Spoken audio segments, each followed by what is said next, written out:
Welcome to Talkin' Ball with Scott Theisen and Drew DeArmond. Call into the Neighbors Wealth Management Hotline now, 256-576-4977. That's 256-576-4977. Now, here's Scott and Drew. And there we are. We are off. We are running another brand new live edition of Talking Ball, 97.7 ESPN The Zone. Scott Theisen, Drew DeArmond live with you from Bill Penny Toyota. Sitting out here in the service department Monday through Friday, 7 a.m. to 7 p.m., and then on Saturday, 7 a.m. to 5 p.m., they can take care of all of your vehicle needs, whether your vehicle is good, bad, and ugly. They can take care of you. It is Monday morning, and speaking of said good, bad, and ugly, we do visit with our good, the bad, the ugly from over the weekend. And obviously, you start in the SEC. You start with Alabama and their trip to Tampa Bay to take on South Florida. And my, oh my, plenty to probably put in the ugly column. Yeah, it was. It was not a great offensive performance at all. I'd say the ugly was Tyler Buckner's performance. It wasn't good. There was a lot of inaccuracy. Now, he had to play through a monsoon where they had an hour rain delay, but he struggled, and he nearly hit a 50-yard touchdown pass, but it was inches overthrown to Jermaine Burton, and shortly thereafter he got pulled for Ty Simpson. The bad, once again, they had a touchdown wiped off the board, or two actually. One, a kickoff return in the first half from Terrion Arnold, and then a late one from Roydell Williams that they still ended up scoring on the same drive, but it still is a couple penalties that wiped away touchdowns that would have put the game away sooner. And then the good, I would say a couple things. The defense played really well. They, except for the turnover on the botched punt return, they would have shut out South Florida. Right. They got much better pressure.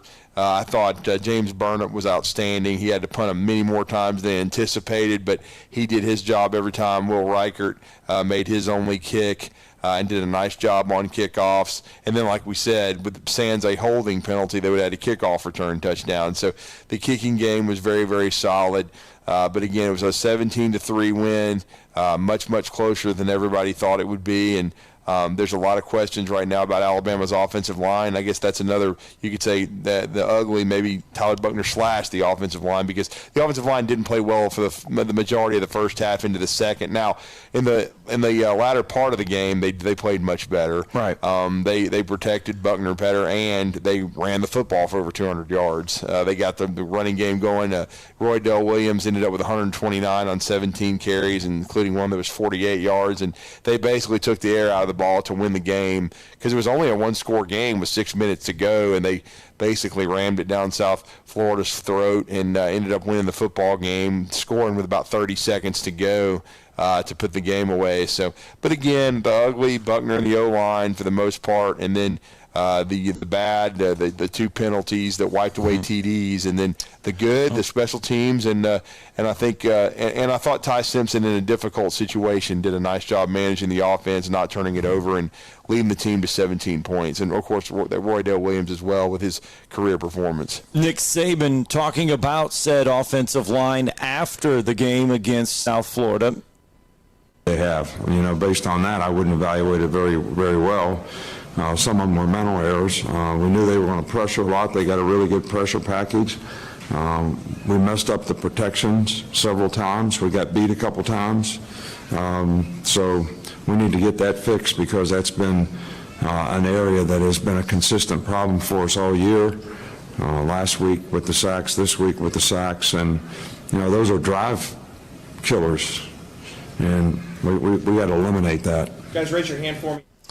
That was Nick Saban talking about the 5 sacks again given up against South Florida, 5 the week before.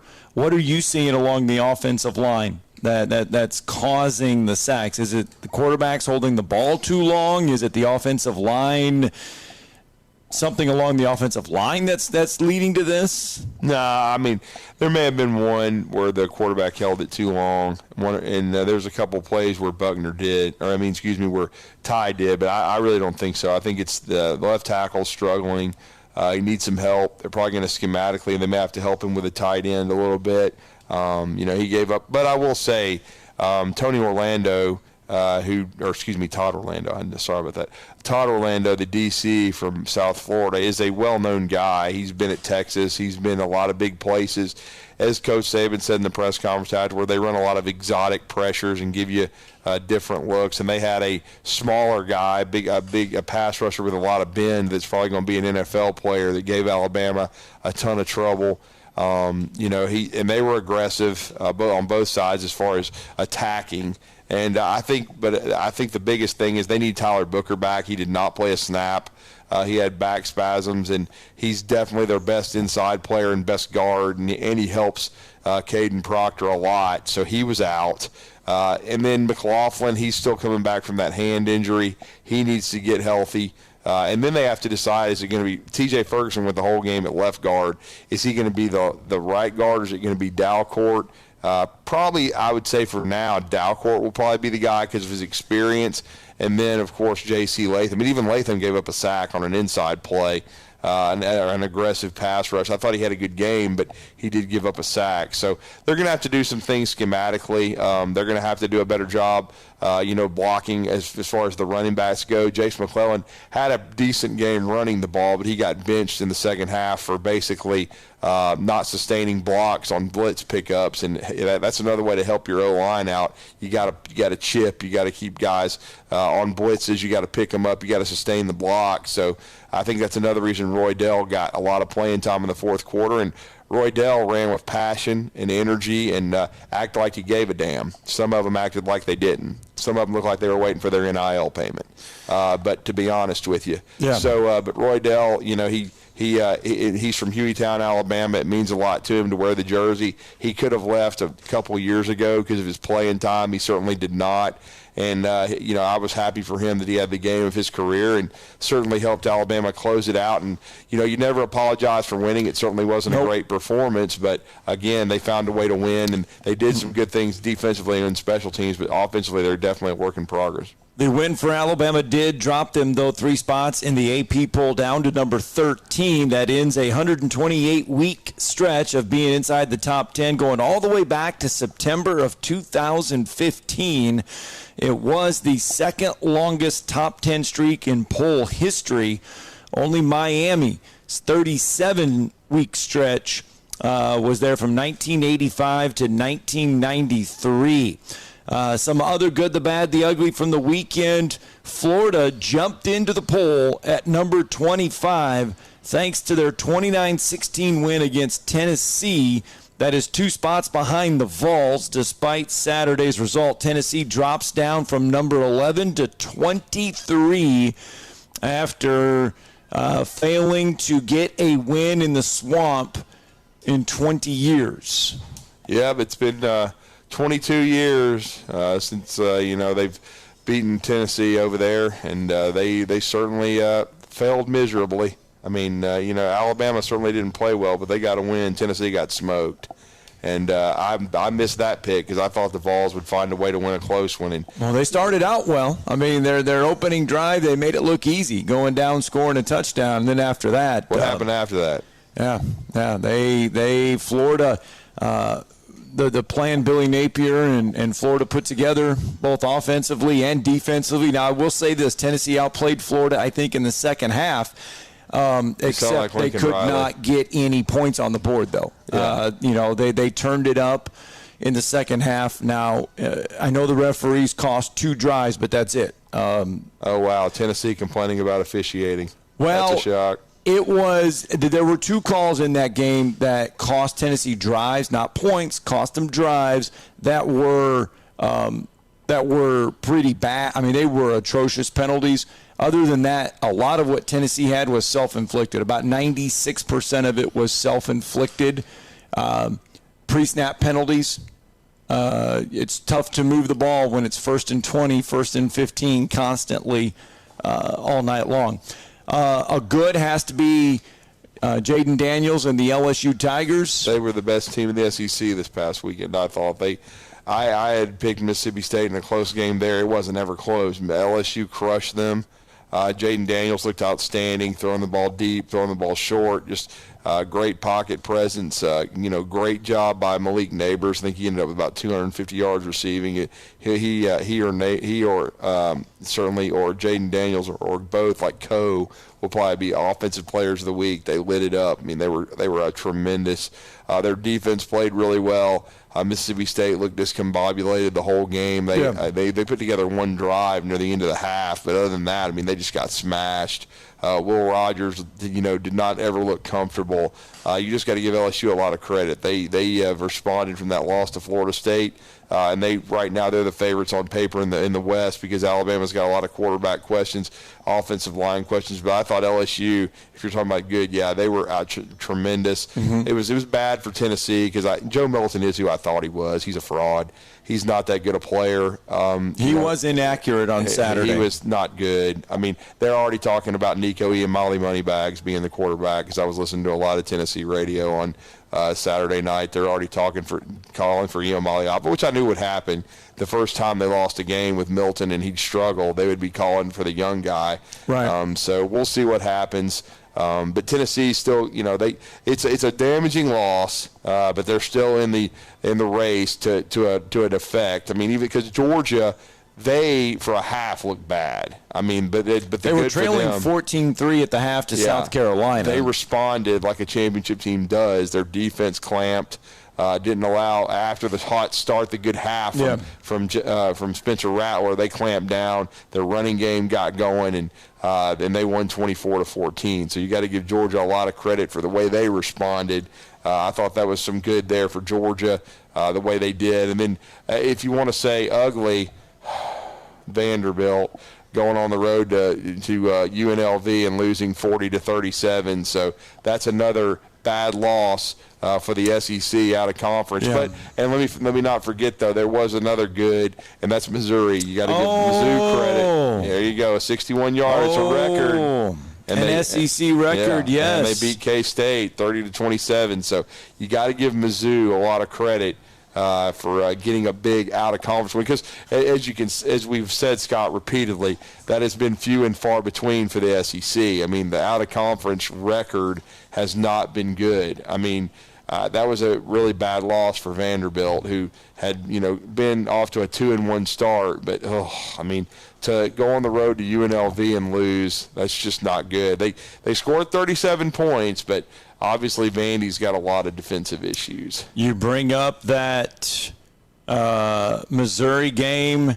Here is how it sounded on Saturday.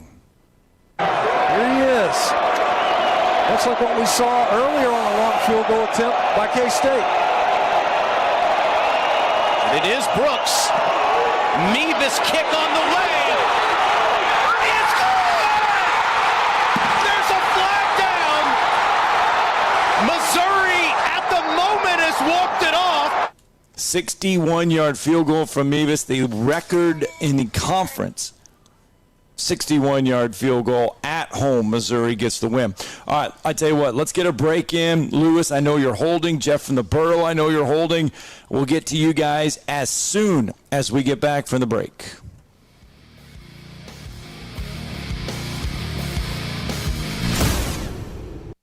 You're listening to Talkin' Ball on 97.7 ESPN, The Zone. Are you tired of chasing a roofing contractor to show up on time, or even show up at all? I'm Sam Fleming with Fleming Roofing and Restoration. Our motto at Fleming Roofing is we show up. Our goal at Fleming Roofing is to provide the reliable customer service that you deserve, and we have the resources to meet all of your roofing needs: residential, commercial, industrial, replacement, or repairs. We are manufacturer certified for roof coatings, single-ply membranes, and asphalt shingles. Whenever you need a roofing professional you can count on, call Fleming Roofing and Restoration. We are committed to finding the solution that meets your needs. We don't have quotas or heavy-handed sales tactics. Fleming Roofing, we have expert experience. We show up. Free estimates, residential, commercial, industrial, replacement, or repairs. Check us out at FlemingHSV.com. FlemingHSV.com. When you need a quick response, it's Fleming Roofing and Restoration. We show up. No representation is made that the quality of legal services to be performed is greater than the quality of legal services performed by other lawyers. A wise man once said, "If you take care of old folks and children, everything in the middle will take care of itself." Hi, I'm Danny Aldridge, lawyer in Alabama and Tennessee.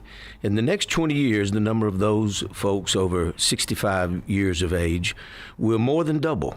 In our golden years, the most important goal is to be treated with dignity and have control over doing what makes you grateful with those you love. At the Aldridge Law Firm and the Legal Town Center, we're dedicated to help you with these goals, and we'll be there when life throws you those inevitable curveballs.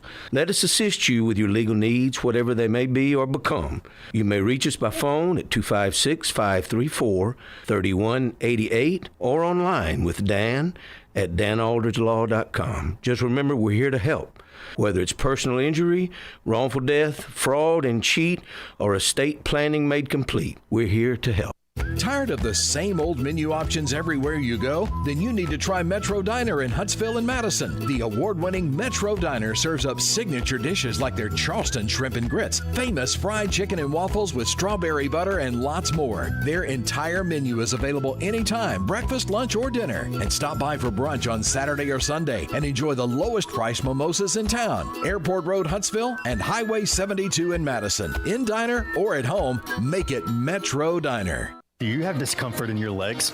Varicose veins can affect not only how your legs look, but how they feel. Symptoms of varicose veins include pain, swelling, aching, heaviness, and fatigue. Dr. Tracy Lowry of Best Vein Care of Huntsville can diagnose and treat your varicose veins with the latest minimally invasive techniques. Diagnosis and treatment is covered by most insurances. Call 256-715-7151 to schedule your free screening. Go to bestveincarehuntsville.com. I reckon Decatur at 6th and Prospect should be pretty well wrapped up now. Everything else is looking good this morning. I don't see any other snags. You be careful on your trip in. Put extra room in there so you got somewhere to go if something does go wrong around you. Officers, construction workers, and first responders put their lives on the line every time they step on the roadway. Why not make it safer for them? Slow down or move over. It's the law. Captain Nick in the 72 and Jeff Popeye Skywatch Traffic Center. Chapman Commercial Realty, your source for Alabama commercial real estate. Chapman Commercial Realty has the experience and expertise you're looking for when making commercial real estate decisions. If it's office space, retail space, investment property, or project development, Chapman Commercial Realty is your answer. Call Bill Chapman today at 256-656-8413. That's 256-656-8413. Or find them online at chapmancommercialrealty.com. Hello, listeners. My name is Jonathan Dunwoody, and I own Minuteman Press. We are a full-service print shop that is locally owned and operated. I have personally been handling direct mail for over 17 years and have a great relationship with the USPS. We are the only print shop in the area that is listed as a print provider on their website and the only printing franchise that can use their logo as our partner on marketing materials. We can help from conception to design, print, and delivery to the post office. And with our easy, secure online payment option, you don't even need to leave your office. Minuteman Press, we're not just putting ink on paper, we're building relationships. If you work in a dangerous or logistically intense industry, you know good training can be a challenge. There are training costs, safety concerns, and difficulty replicating real-world scenarios. There's a better way used right now in the Army and in all our armed services to better prepare our heroes, and it's available to you in your organizations. Higher Echelon's Game Development Team is revolutionizing learning in military training, dangerous industry, STEM, and sports performance domains with cutting-edge virtual training that immerses you in lifelike scenarios without the cost and safety concerns for trainees. With Higher Echelon's game-based training, you'll experience realistic simulations, precision accuracy, and unparalleled safety. Higher Echelon founder Dr. Joe Ross is retired Army who played and later coached for the cadets and puts that experience to use. His team has been building cutting-edge virtual training environments for soldiers and clients for a decade. Higher Echelon, the name you can trust for advanced training solutions. Reach out at higherechelon.com to get your free consultation. Go Higher and go Army. And welcome back. Talking Ball, 97.7 ESPN The Zone. Scott Tyson, Drew DeArmond hanging out here at Bill Penny Toyota in the service department. Monday through Friday, 7 a.m. to 7 p.m. And then on Saturday, 7 a.m. to 5, they can service your vehicles. 256-576-4977. That's how you can be a part of the program on a Monday morning. And that is where we go out first. Let's go visit with Lewis this morning on a Monday. Good morning, Lewis. I have no idea who the hell Lewis is, but y'all know who this is. What's up, Drew? What's up, Scott? What's up, Jay? I was just told, look, on the sheet or whatever, it says Lewis. Yeah, man. That's all right. It ain't like I'm a celebrity or anything like that. So I mean, that's good to hear from you, Jay. How you doing, it's been a while. Yeah, I mean, I've been far in between, but yeah, Drew, please tell me you're not blaming NIL for like the reason Bama sucks this year. No, I mean that's not the main reason. No, I'm being I thought. Yeah, I mean, no, but it's really not. But I mean, I just think I'm just I just think some guys are going through and I mean everywhere. I think that's why you saw a lot of flat performances. Guys are, you have to change with the times though, and that is just part of it. It's something you got to deal with. It's like the NFL now, man. You got to the real coach's job now, Jay, is to motivate players and to reach them. And to where they are worried about their performance each and every week, and where they are understanding that really the real gold mine is the NFL, and not just, okay, well, I've got some money in the bank, but hey, man, you still, if you want to really make life-changing money, and I've heard Trent Dilfer refer to it as that, like where you set yourself for life, reach the NFL. I mean, I was being a jerk when I said that opening up, but I mean, I was just being a butthole. But anyways, It is all across the board. Like, even in the pros, like, it's a lot of lackluster, like, play going on. Actually, Vegas is getting murdered right now, especially with the likes of Colorado. And then in the pros, where it's been in the pros, a lot of these quarterbacks that are supposed to be good are not good. Like, I just saw that Rams and San Fran game, and everybody's, like, tripping off of that because, like, they went down there. They were supposed to have 14 seconds left, and they kicked the field goal. Spread was -7.5. They were supposed to just like take a shot towards the end zone. They stopped and kicked the field goal with 14 seconds left. So that's a big sign. I'm not, being a conspiracy theorist or anything like that, but that's a sign that Vegas is getting murdered. So they're pulling all kind of strings, I think. But as far as Bama sucking this year, I saw it. I've been saying it. I was like, dude, I went to the A game. I saw it coming. I'm not a tea leaf reader or anything like that. I saw that being at the A game. I think I saw you there too, but I didn't say anything. But just sitting in the stands and just watching that, I was like, this is not going to be good. There's people still on like national syndicate, but it's Bama. Like, no, but you don't live down here. You're not seeing this firsthand. It's not going to be a good year. And as an Auburn fan, if you're an Auburn fan and you're happy that Bama's not doing good, you must not like your economy like being that much better. Because when both teams are good, the economy is better. Case in point, ever since Prime has been in Boulder, they said their economy has multiplied by 800% by him being there. So by us being winners, no matter what team in the state of Alabama is a winner, that makes your economy that much better. So, no, I'm not happy as an Auburn fan that they're not doing good this year. But I will say, like, Bama fans are being realistic. I would thought, like, a lot of Bama fans would turn into crybabies, but they're not. They're being realistic about it because I've heard so many Bama fans like, yeah, I think this is the end right here. And they're being honest about it. You know what I mean? But I thought it was going to be a whole bunch of crybaby talk. But no, it's none of that. I haven't heard none of that from any Bama fans that I actually know. And but it's kind of sad. But like I say, all empires fall, rise again. So this is probably a downtime. But believe me, it's Bama. They're going to find somebody. Well, I mean, we'll see. The offense is just really a work in progress. The big question is, who's going to start at quarterback on Saturday. Personally, I think Ty Simpson earned an opportunity, but Jalen Milroe would be the backup, and is probably going to get another chance because, I mean, Ty didn't set the woods on fire on Saturday, and if the offensive line continues to struggle, certainly, Milroe's skill set, if they change some things on offense, could give them a shot, even though I will say the one thing about Milroe that's kind of strange is I just don't think he's a willing runner. He's a really good runner when he wants to be, but there's a difference between that. And Alabama would have to commit to the zone read. Maybe they will. I don't know if Tommy Reed Breeze makes that adjustment. Now, the Tyler Buckner and even Ty Simpson are plenty athletic enough to scramble and make plays with their legs, and Ty did a couple of times, and so did Buckner. I think that's they only made 3 first downs when Buckner was in the game. One of them was him running the ball a couple of times and gaining a first down. But again, there is no doubt that Milroe is the most mobile and has the electric speed. So we'll see. The only problem with Milroe is the turnovers.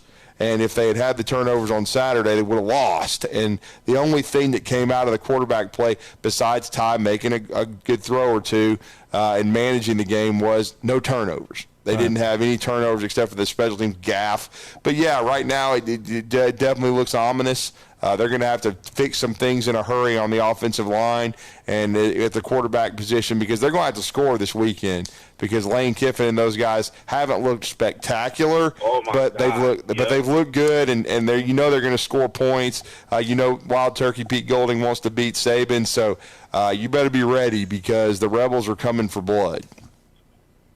Yeah, and they. Oh my God, I didn't even know they were playing. This weekend. Yeah, they are. Yep.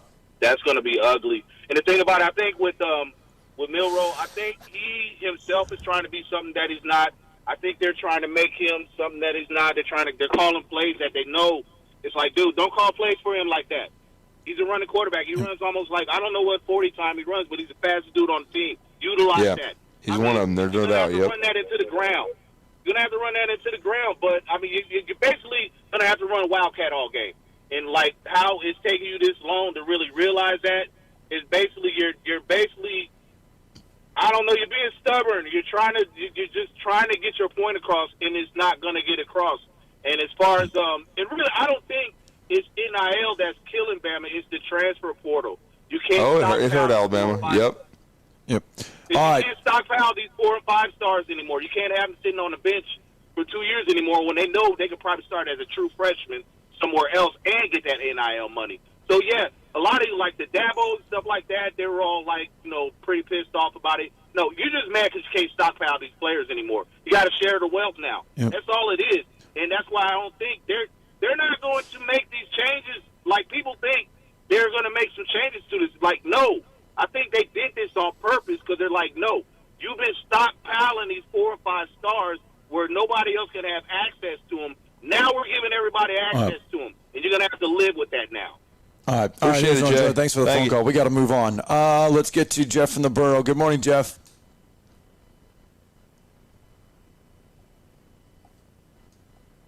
Looks like it's Jeff. We got you. Number one, will they fine Missouri for storming the field Saturday?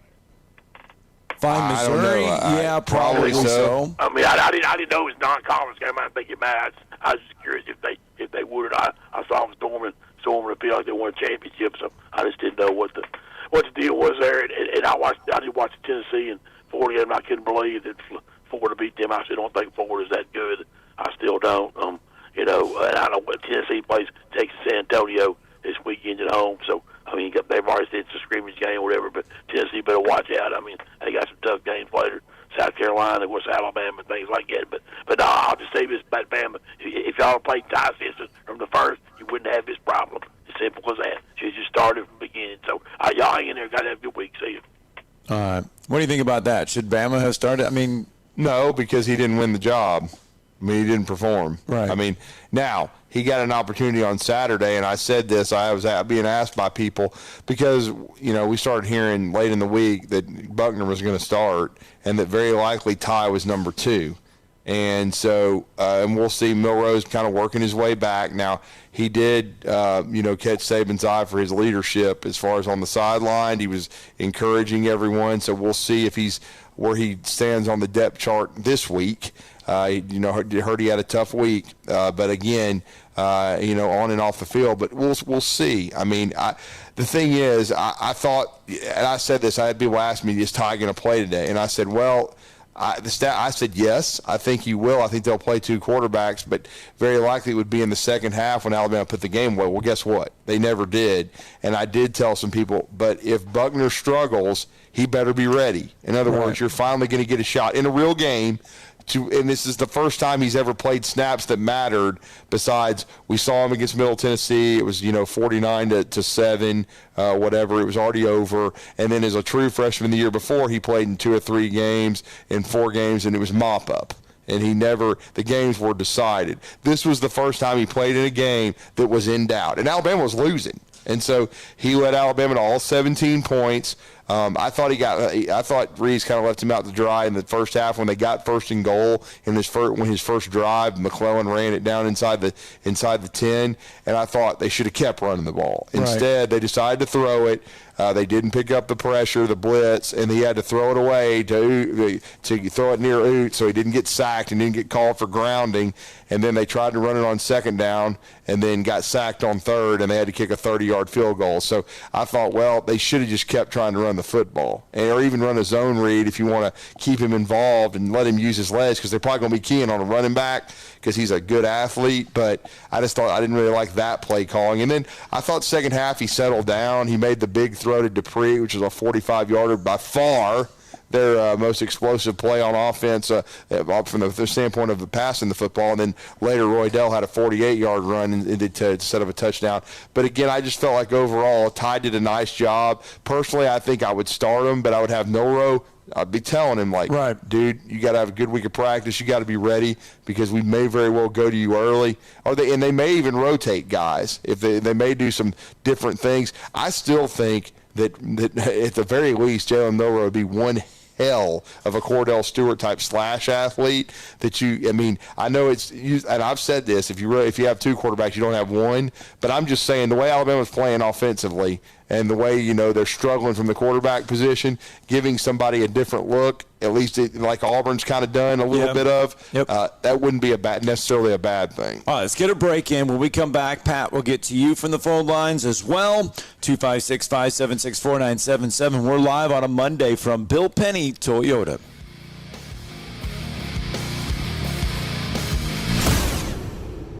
You're listening to Talkin' Ball on 97.7 ESPN, The Zone. From the Fox 54 Weather Center, I'm meteorologist Emily Owen. For this Monday, expect plenty of sunshine. High temperatures going to be topping out in the upper 70s to lower 80s across the Tennessee Valley this afternoon. Heading into your Monday night, mostly clear sky. Low temperatures going to be falling into the mid and lower 50s for the overnight. Looking ahead into your Tuesday, another sunny afternoon. High temperatures topping out in the mid 80s. I'm Fox 54 meteorologist Emily Owen on your home for ESPN Radio 97.7 ESPN, The Zone. They have a portion of 157 in Lauderdale County closed this morning near County Road 11. It's because of a SWAT operation there. They had a pursuit with an RV involved and a wanted person inside. Information on the situation is still limited, but they do have that stretch of roadway closed this morning. And we just got a new wreck in Decatur at Tammy and Fairmont. That one is reported with minor injury. D&L Refrigeration repairs heating and air conditioning units for homes and businesses. D&L 256-652-1207. State license 08091. Captain Nick in the Jordan Lane Popeye Skywatch Traffic Center. If you're drowning in IRS debt and can't afford to pay, then you need to take advantage of special IRS tax programs that are available and free yourself from IRS collection efforts once and for all. Due to the financial hardship consumers are facing throughout the country, the Internal Revenue Service has made it easier to settle delinquent tax problems. An open phone line has been established by Community Tax for consumers to call and see if they qualify. Take down this number or store it in your cell phone, but call the Community Tax Helpline at 800-469-4689. If you owe back taxes to the IRS and cannot afford to pay them back, or even if you have years of unfiled tax returns, there's no need to fear anymore. But you have to call the Community Tax Helpline today at 800-469-4689 for the help that you need. Don't take on the IRS alone. They can attack your wages, savings, pension, home, and even your Social Security check. Call 800-469-4689 for your free consultation and to see if you qualify. That's 800-469-4689. Injuries at work happen all the time in Alabama. So do motor vehicle and slip and fall accidents. If you're hurt at work or injured in an accident, I want you to call my good friends at Pond, Lehocky, Giordano. That's Pond, Lehocky, Alabama's injury law firm. They got your back just like they've got mine. For personalized legal support, reach out to Pond Lee Hockey at 855-774-3838 or pondleehockey.com. The representation is made that the quality of the legal services to be performed is greater than the quality of legal services performed by other lawyers. When I chose a garage door company, I did my homework. I needed Precision Overhead Garage Door Service. They have a 5-star Google rating. I checked the reviews and liked what their customers had to say. Precision Overhead Garage Door has lifetime warranty packages. Same-day service if I call before 2 p.m. If they can't make it the same day, my service call fee the next day is waived. They did a 25-point safety inspection on the door and operator. Now that's peace of mind. Residential, commercial, and gate services. Precision Overhead Garage Door Service. Call 256-400-4500. Tom Abraham here from my friend Brian Hamaker and his team at North Alabama Mortgage. Look, buying a home is the biggest purchase you will make in your life, and it can be a bit intimidating, so you want people that can help walk you through the mortgage process and get you the best deal possible. That's what North Alabama Mortgage does, and they do it in Alabama, Tennessee, and Florida, from first-time purchases to refis, conventional, VA, FHA, and USDA loans. They have the solution at North Alabama Mortgage. Visit NorthAlabamaMortgage.com to learn more. That's NorthAlabamaMortgage.com. Tom Luganbill here from my friends at Woody Anderson Ford. Bobby White and his team take great pride in their service department, and you can see it the moment you walk into those beautiful new service lanes. And just like a championship team, they all work together to make sure your experience is second to none, whether you drive a Ford or not. Also, check out the gold certified pre-owned inventory at Woody Anderson Ford for great deals every day. Stop by and see them at Jordan and Sparkman or at Woody Anderson of Madison on Hughes Road, or visit WoodyAndersonFord.com. Tom Abraham here for my friends at Alumni Hall. Alumni Hall is the ultimate shopping experience for Alabama and Auburn fans. Located right here in Huntsville, come shop the best selection of officially licensed apparel, hats, Yeti, accessories, and gifts. Whether you're heading to the spring game or shopping graduation gifts or just love to show your school pride daily, come see us at Alumni Hall. University students, faculty, and military receive 10% off in store, and you can earn cash back with our Hall Pass rewards. Alumni Hall, located in Bridge Street Shopping Center, or shop anytime at alumnihall.com. Chapman Commercial Realty, your source for Alabama commercial real estate. Chapman Commercial Realty has the experience and expertise you're looking for when making commercial real estate decisions. If it's office space, retail space, investment property, or project development, Chapman Commercial Realty is your answer. Call Bill Chapman today at 256-656-8413. That's 256-656-8413. Or find them online at chapmancommercialrealty.com. The Huntsville Sports Commission is responsible for bringing high-level sports entertainment to the Rocket City. In 2023, enjoy events like the CCSA Beach Volleyball Championships, Hometown Lenders Championship, UCI Paracycling Road World Cup, and so much more. To learn more about upcoming events and the Huntsville Sports Commission, visit huntsvillesports.com. The Huntsville Sports Commission. We do sports. Welcome back. Talking Ball 97.7 ESPN The Zone. Scott Tyson, Drew DeArmond with you. Welcome back in. 256-576-4977. Let's get you back out to the phone lines. Pat from Tuscaloosa with us on a Monday. Good morning, Pat. Good morning, guys. Morning, Pat. I was over here watching that mess, but it didn't have anything to do with Ty Simpson not being up to the task. I thought Ty did a good job with what he had to work with. Trouble is, what's going on with this offensive line and this OC that appears to me to be horrible? Now, well, I mean, to be all wrong, all that on it. I know Coach Saban loves him, but darn that. I mean, it just seems like I know that Drew could call way better plays than what he was calling. Well, I mean, when the O-line's struggling, it's hard to call anything. I mean, last year everybody heaped it on Bill O'Brien. It was all Bill O'Brien's fault, and everybody wanted Bill gone and wanted another OC brought in, and everybody was looking forward to, to Reeves running the football, which they have. In 2 of the 3 games, they've rushed for 200 yards. It's just been a work in progress. The biggest problem has been the pass protection and the quarterback production. The quarterback production was good in the first game, but it hasn't been good since. It's been scattershot.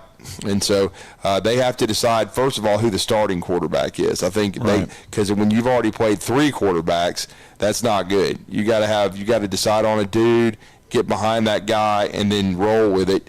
and then start developing the rest of your offense and the continuity. The offensive line is a concern. There's no question about it, Pat, but I've seen offensive lines start slowly before. I think if they make the proper adjustments, if they get Booker back in the lineup, and I don't think that's being played up enough that Booker didn't play against USF. I know it was USF, but still, he's a huge part of that line. He's a leader. He's an All-American, All-SEC candidate. He wasn't in the lineup, so I think the O-line, Wolford is definitely on the clock. He's got to fix it, but I think it's fixable. But the biggest key is you have to decide on your quarterback and then, build the offense around him, the strengths, whether it's Ty Simpson being more of a pocket guy, or I will say this, I think we all know now it's not going to be Buckner. I think Buckner just doesn't fit what they're doing. I know he was brought in by Rees, and so that's going to put heat on Rees. But what Tommy Rees has got to do is he's got to design an offense either around, to me, it's either Milroe or Simpson, and you have to develop said quarterback. You have to put them in position to do well. That's what Steve Sarkisian, why he was so good, because he helped, of course, develop, and keep Tua Tagovailoa, getting better. And then Mac Jones looked like a scared rabbit for a while, but Sark brought him along, gave him a lot of stuff that can get him going in games and get him confident, and he developed Mac Jones into a first-round pick who's now a starter in the NFL. So we're going to see what kind of quarterback developer Tommy Rees is, because I think that's the key right now in getting this offense where it needs to be. But giving up sacks is something under the offensive line with Eric Wolford as a head coach has been something even back last year. It has been a trend, though, that this Alabama offensive line gives up sacks. It was better last year than it was the year before he arrived. It improved some last year. But they've given up sacks. There's no doubt about it. I thought the offensive line improved last year from the year before. This year it's been a slow start. But again, you've got a guy that I think will get better in Caden Proctor, who's very, very talented, who beat out Elijah Pritchett. People want to talk about, make changes and bench 3 or 4 guys.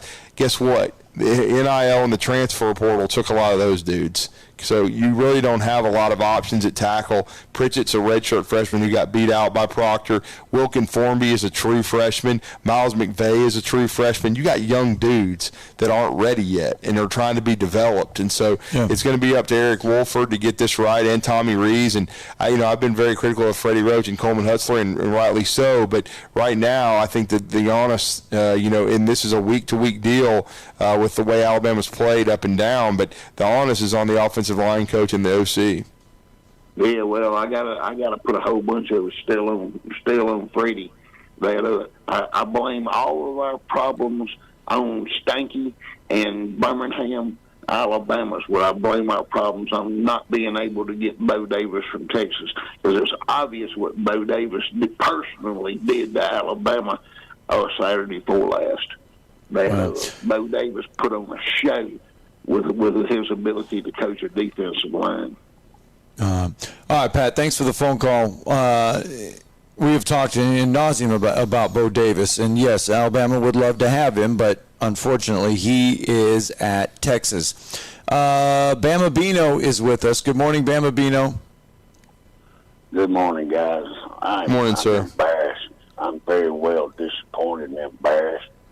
Some of these things are not complicated matters. I see no sense of urgency from Saban. I love him to pieces. But the offensive line's out of shape, and that's number one you got to do before you worry about all these fancy schemes. I saw a 200, low 200s, upper 190s guy that on the edge rush. He couldn't. One of the offensive linemen just drove him back. And to get to the quarterback, he couldn't. He wasn't quick enough to stick his arms out there or move his feet and let a guy 100 and something pounds drive him back because he was off balance. That happens every now and then. But the thing is, that's on the right side. Then on the left side, they're sending 190, 200, 210 pound. Well, I guess what it would be, a rover or outside linebacker, strong safety, whatever they call it in that position in college now. They're sending him around, and he gets around before the guy can make the first step. They're not in shape. They're fat. in my opinion, in the upper body, they're too slow. They're not in shape, and we're just too heavy. If you can't run the ball, you'd think, well, that would be an advantage for running the ball. Well, except for you might have to pick out 5 or 6 times. Most time, our rushing came on outside, bouncing it outside or something. It wasn't off tackle or guard.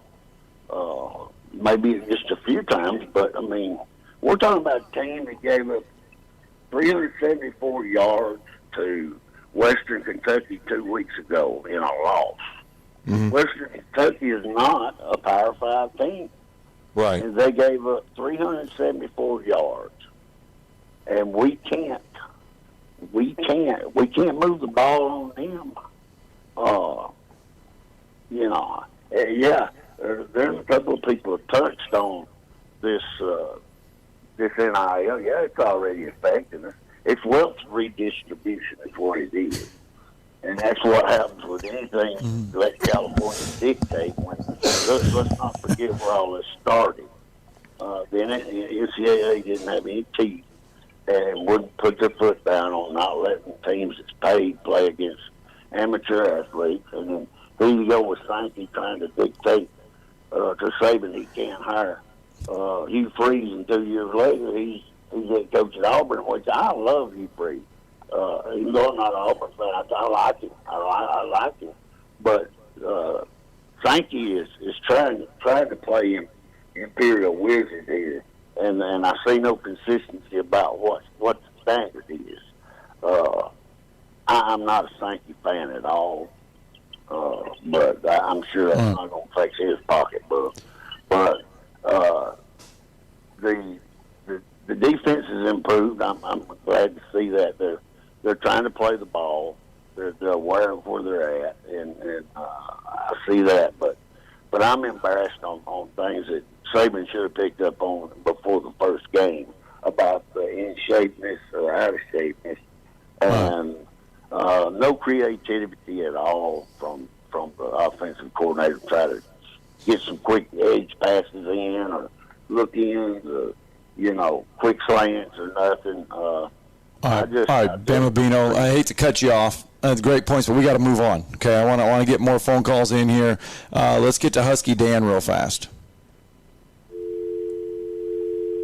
All right, let's go to Chris.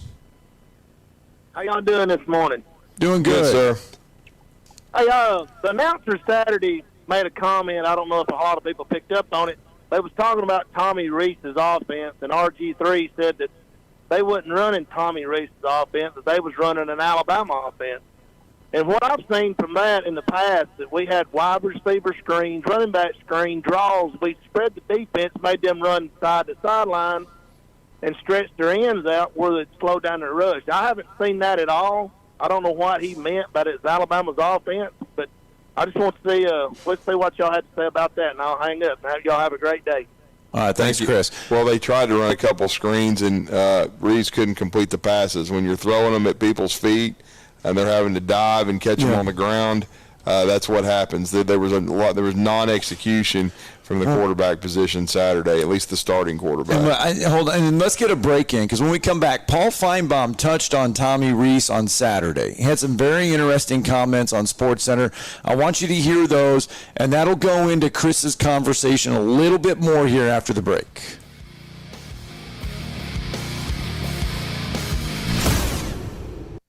You're listening to Talkin' Ball on 97.7 ESPN, The Zone.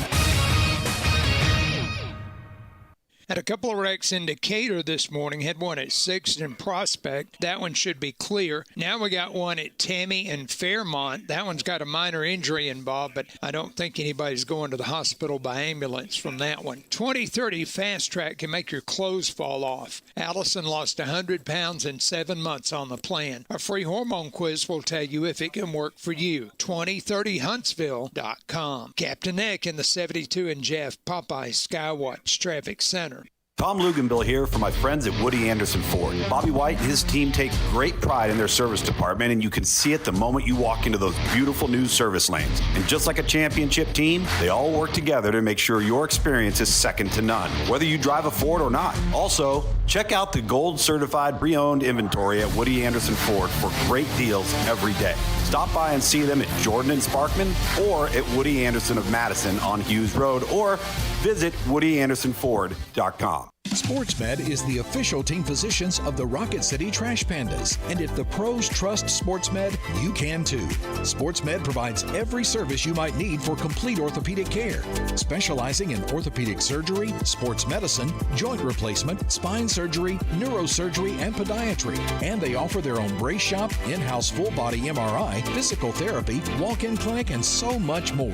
4 locations and on the web at sportsmedalabama.com. Ann Adams with Berkshire Hathaway Rise Real Estate is the one name to know if you're buying or selling real estate. With years of local experience, Ann Adams offers buyers in-depth knowledge of the local housing market and will narrow available properties down to those you'll be interested in so you can save time when shopping for your new home. If you're ready to sell, Ann offers a seamless process using accurate pricing and expert negotiation skills to make sure you get a fair price for your home. Call Ann Adams today at 256-337-2625 or log on bhhsriserealestate.com. Great food and the best live entertainment is what it's all about at the Furniture Factory Bar and Grill. Head to downtown Huntsville every Tuesday for karaoke on the only outdoor karaoke stage in North Alabama. Thursday night is the Valley's longest running and biggest bike night. Food and drink specials, giveaways, and live music on the patio. And the Furniture Factory menu is fully loaded with options from steaks to salads, plus a whole lot more. Featuring a weekday happy hour that starts at 3. 619 Meridian Street, downtown Huntsville, and online at FurnitureFactoryBarGrill.com. The kitchen is the heart of any home. It's where the family gathers. It's where kids discover old recipes and make them their own. Just starting out or just now getting started on the dream kitchen you've always wanted? I'm Chris Haygood, and from all of us here at Bob Wallace Appliance to the home builders and the homeowners of the Huntsville area, a heartfelt thank you for buying local. We're in Huntsville, Florence, and Coleman, and online at bobwallaceappliance.com. If you work in a dangerous or logistically intense industry, you know good training can be a challenge. There are training costs, safety concerns, and difficulty replicating real-world scenarios. There's a better way used right now in the Army and in all our armed services to better prepare our heroes, and it's available to you in your organizations. Higher Echelon's Game Development Team is revolutionizing learning in military training, dangerous industry, STEM, and sports performance domains with cutting-edge virtual training that immerses you in lifelike scenarios without the cost and safety concerns for trainees. With Higher Echelon's game-based training, you'll experience realistic simulations, precision accuracy, and unparalleled safety. Higher Echelon founder Dr. Joe Ross is retired Army who played and later coached for the cadets and puts that experience to use. His team has been building cutting-edge virtual training environments for soldiers and clients for a decade. Higher Echelon, the name you can trust for advanced training solutions. Reach out at higherechelon.com to get your free consultation. Go Higher and go Army. All right, welcome back. Talking Ball, 97.7 ESPN The Zone. Scott Tyson, Drew DeArmond with you. Let's go back out to the phone lines real fast. Barry is with us. Good morning, Barry. Hey, good morning, guys. Morning, sir. Here's for Drew. I don't think that offensive line coach is going to cut it. I mean, it's kind of a horrible thing for us to watch a line that just is continually getting beat, and your quarterback's getting beat up, and they're in the backfield before the guy can even get his feet set. I will go back to, I think, the time that they hired Wolford from Kentucky. I really don't care for Jeff from the Borough, but I think he was the one who called in and said it didn't matter. He'd only been there 1 year, and he wasn't no good then. Wasn't very good. So there has to be an improvement made from that offensive line coach. I think we got pushed around a good bit last year, if I'm not mistaken. Is that correct? Well, I think they were better last year. Everybody certainly wanted Marone gone after 1 year. Right. I mean, I'll be honest. I've been following Nick Saban's teams for all 17 years he's been here. there's only been probably 2 offensive line coaches that the fans didn't want to fire at one period of time, and that was Kyle Flood and Jeff Stoutland. And even Stoutland's team gave up 5 or 6 sacks, 7 sacks to Western Kentucky in 2012 in a game that they won 35-0, and Fluker got a lot of heat for how they played. But, I mean, I'm just going to say it's 3 games in. Let's see the adjustments that he makes. It's not time to fire the offensive line coach because they've had three games where people weren't happy about it. And I really thought they played solid against Middle Tennessee, but I thought a couple of the sacks were on Milroe because he held the ball too long. And I think the quarterbacks have been holding the ball too long. I think more on us right now is on Rees because I think the play calling needs to be adjusted a little bit. But again, I think they both have to do a better job. Barry, thanks. I think no question. Yeah, Barry, thanks for that. Can I make one other comment? Yeah, go ahead. What we see, and we were sitting watching it the other night, you're seeing a team that doesn't have an identity and a solid leadership from the player standpoint. I wouldn't disagree with that. I think there does have to be some guys step up, especially offensively on the offensive side of the ball. All right, Barry, thanks for that. I want to get to this real fast before we get to Travis Reier at the top of the hour. This was Paul Feinbaum on Saturday. Who started the first 2 games, Jalen Milroe. He made plenty of mistakes against Texas, Randy, but he has talent. He can move he can run the ball. He can make big plays. And for the life of me, I don't understand what Tommy Rees, the offensive coordinator, is doing. Quite frankly, I don't know what Tommy Rees is even doing there after 3 weeks. There were jokes on my Twitter line about whether he would make the plane coming home, and I'm not really sure he should. So far, I think Tommy Rees has been a disaster as Nick Saban's offensive coordinator. He has changed. He has gone. He clearly went with the wrong quarterback in Buckner. That's the guy that followed him from Notre Dame. Ty Simpson had some moments, but he's still young and raw, and against big-time SEC competition, I think he could be under a lot of pressure. So Jalen Milroe, to me, would be the likely starter. That's who I would start. But then again, Nick Saban apparently is only listening to Tommy Rees, which is one reason why I think this program is in such turmoil right now. Well, we'll see. Certainly, it's going to be an interesting week on the field to see if Milroe can win his job back. Because I think a lot of it was the onus was on him because he did struggle some both playing the game as far as turning the ball over. Because that's they're conveniently leaving that out. He turned the ball over and put him in a bad spot against Texas. I don't care if it was South Florida.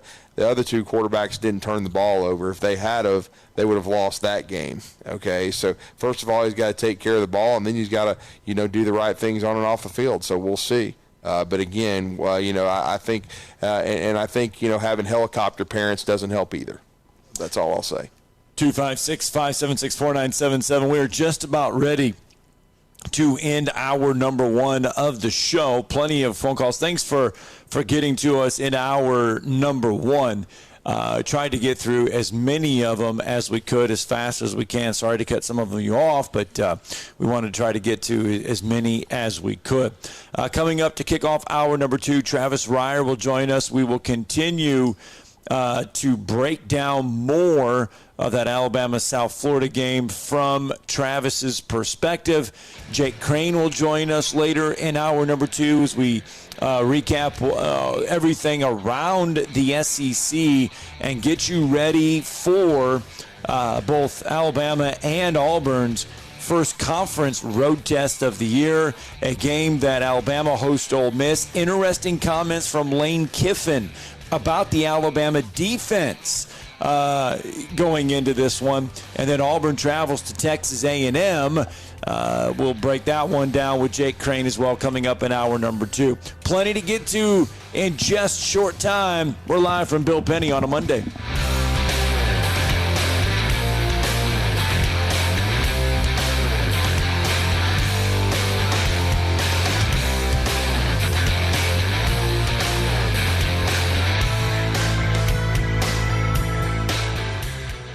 Hunting and tailgating season is on us, and at Woody Anderson Ford, we believe it's time you got serious about an F-150. We've got nearly 150 to choose from, and without a doubt, one of the best F-150 values on the road today is our STX package. You get 290 hard-working horses, mated to a 10-speed automatic transmission that'll take you everywhere from that tree stand to downtown Tuscaloosa.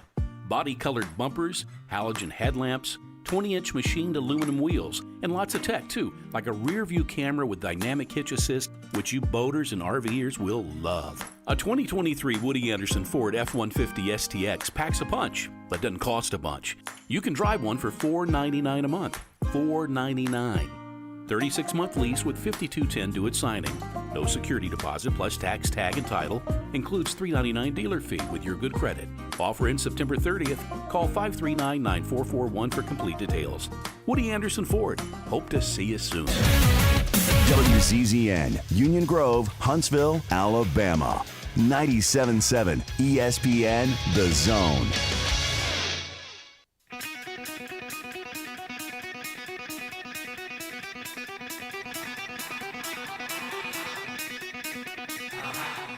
Welcome to Talkin' Ball with Scott Tyson and Drew DeArmond. Call into the Neighbors Wealth Management Hotline now, 256-576-4977. That's 256-576-4977. Now, here's Scott and Drew.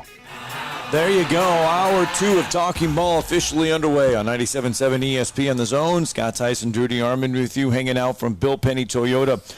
On a Monday morning, don't forget they can service your vehicles 7 a.m. to 7 p.m. and then on Saturday, 7 a.m. to 5 p.m.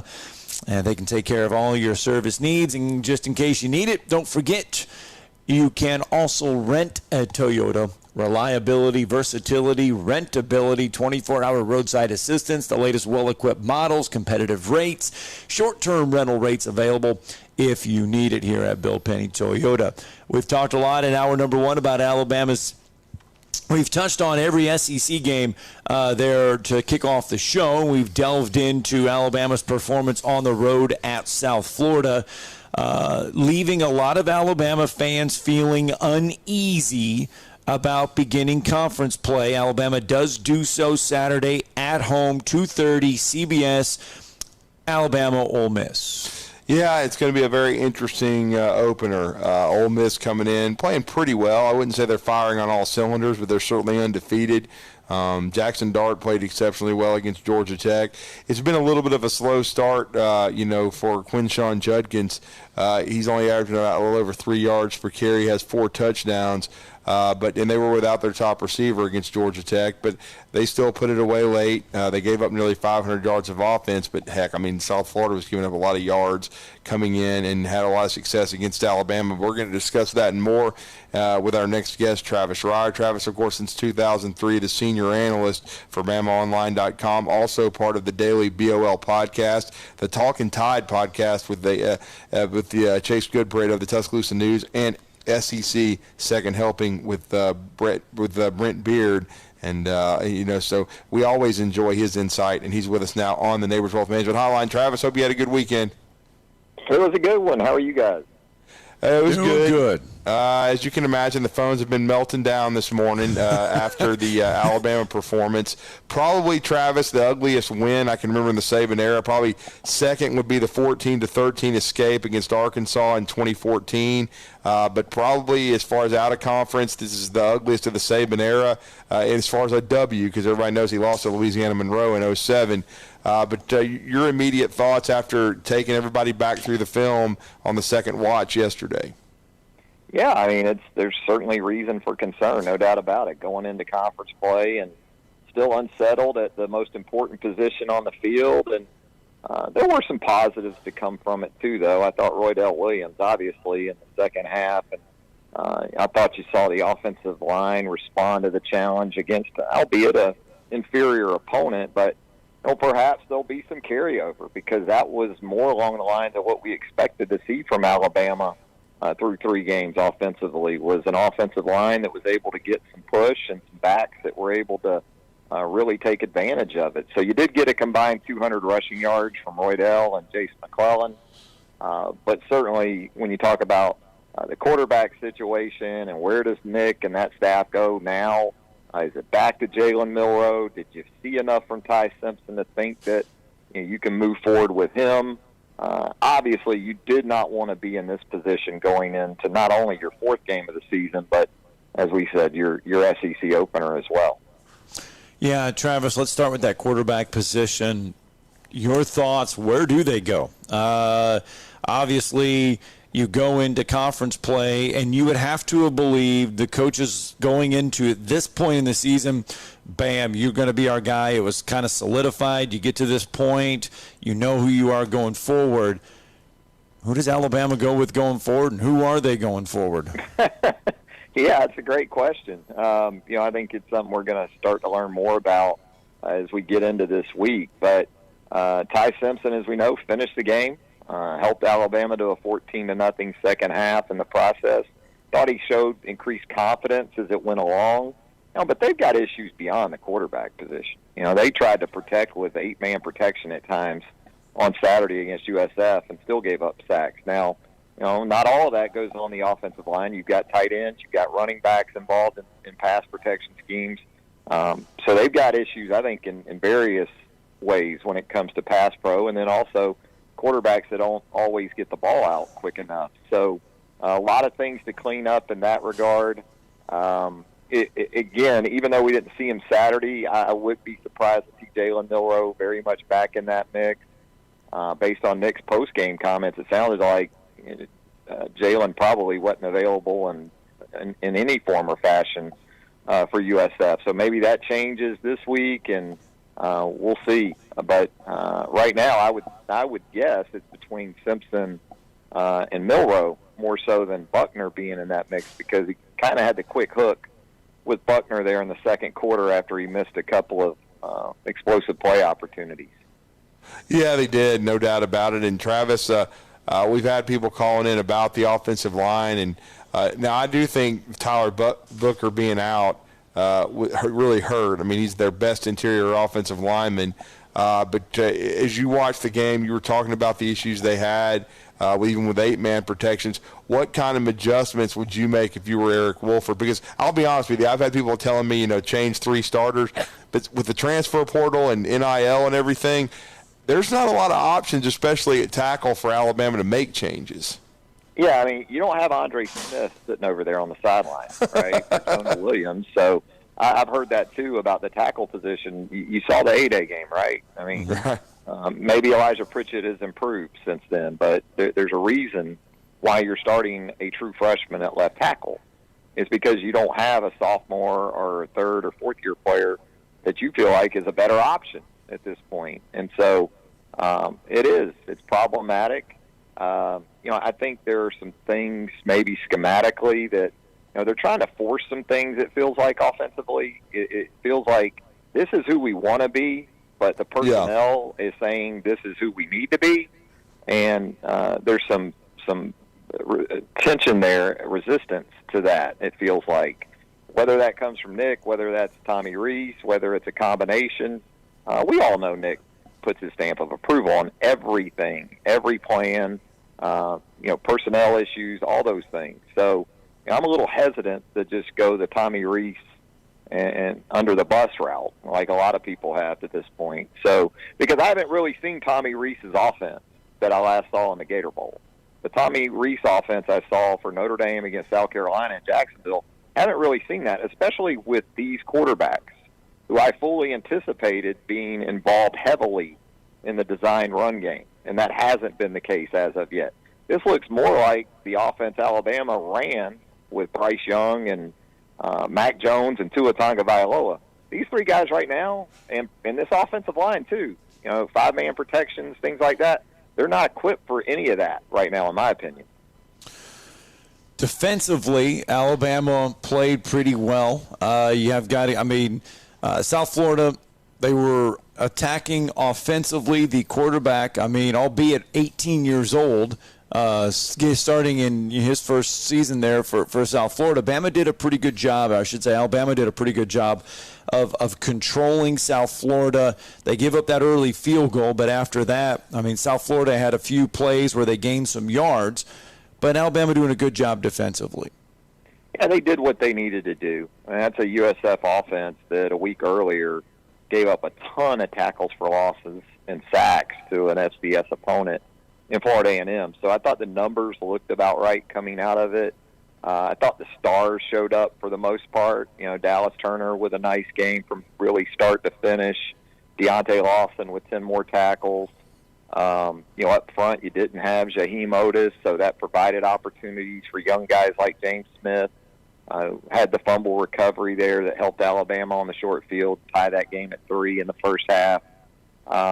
So it was a solid performance, I would say. I think you still have some issues that you're also trying to sort through, probably more so at that linebacker spot opposite Deontay Lawson.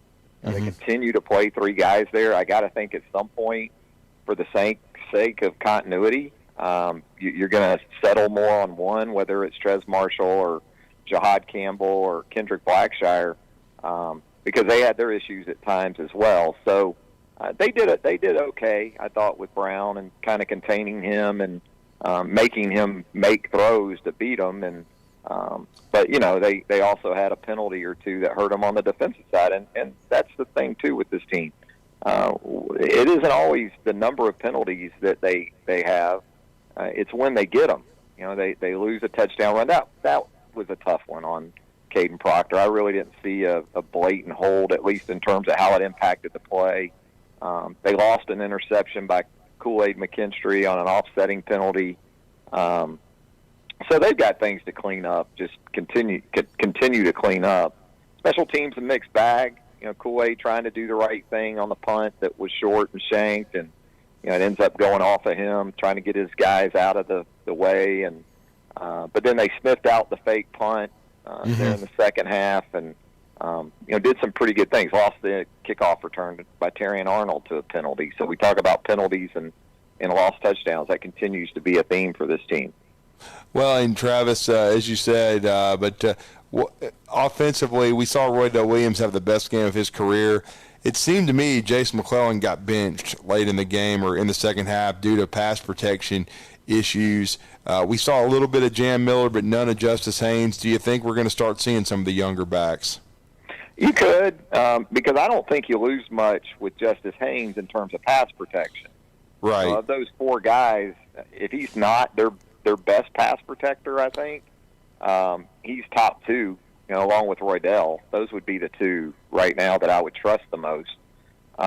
You're right. With Jace, you had the sack of Ty and just seemed to give up the inside there, got pushed a little wide, and then the DB goes inside on him. But those are non-negotiables, as we know. And Jace had a nice game in terms of running the football. He did some things to help spark them, especially in the first half. But, Roydell was really impressive with his decisiveness and his power and the way he finished runs. And, again, as you said, from a pass protection standpoint, you got to be willing, able, and be able to pull it, to execute it if you're going to be in there on a consistent basis.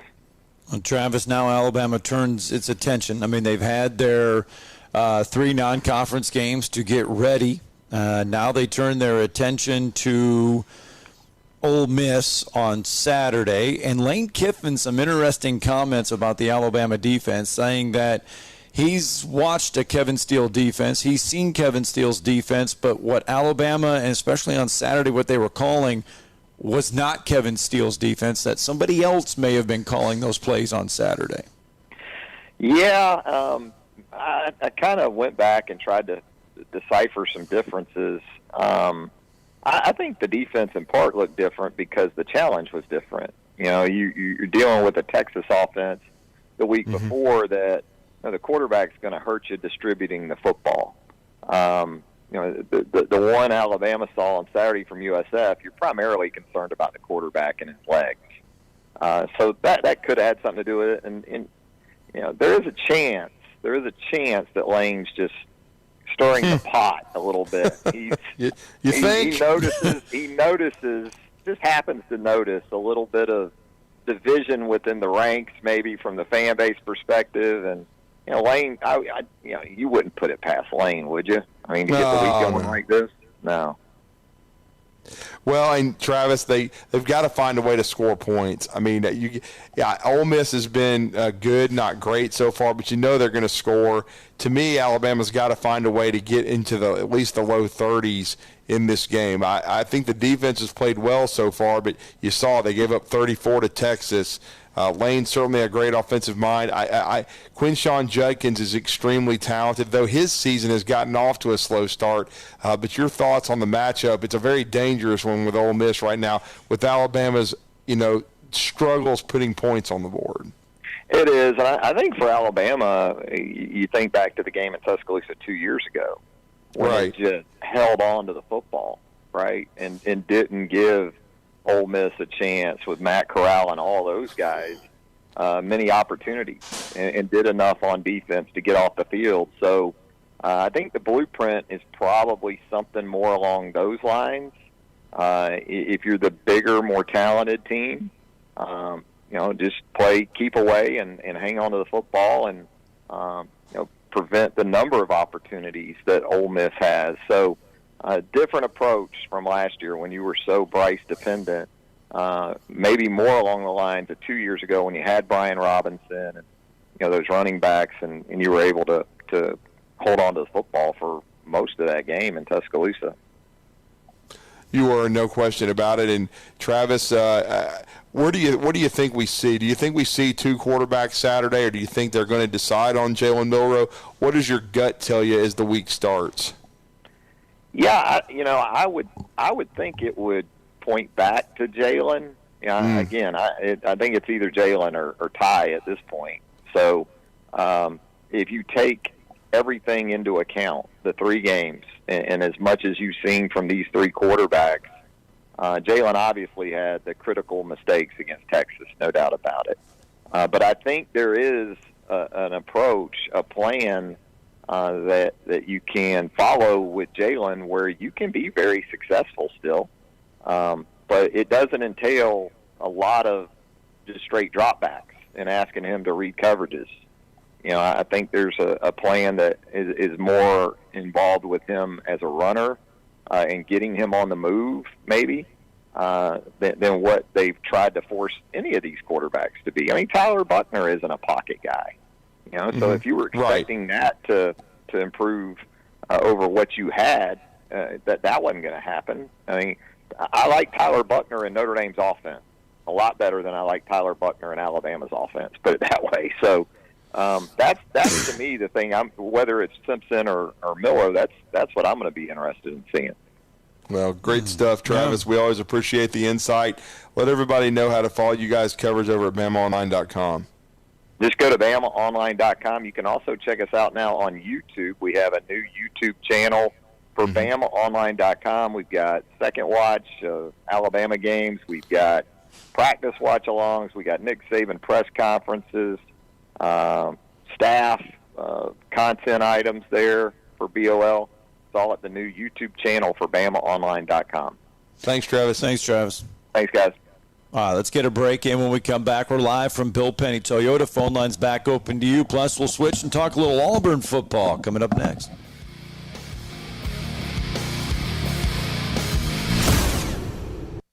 You're listening to Talkin' Ball on 97.7 ESPN, The Zone. Had a couple of wrecks in Decatur, Sixth and Prospect, and Tammy and Fairmont. Both of those should be about ready to clear. Everything else looks good this morning. Traffic at a heavy level. We got a lot of folks on the road this morning, and it looks like a lot of them are going to be in last-minute dash mode. You get 2 pieces of hand-breaded, juicy, tender signature chicken and a buttermilk biscuit for $4.99 at Popeyes. University in Jordan, 72 in Jeff and North Parkway. Captain Nick in the Popeyes Skywatch Traffic Center. Specializing in simple and affordable rentals, McCurry Van and Car Rental can make sure you have just the right vehicle for your next family vacation, weekend getaway, or if you just need transportation while your vehicle is being repaired. McCurry carries Ford Transit vans and Mercedes Sprinter vans, trucks and work vans, and more. And they offer discounted rental rates for long-term rentals. Now with 4 locations: Athens, Muscle Shoals, Coleman, and Huntsville. Log on McCurryRentals.com to make your reservation now. That's McCurryRentals.com.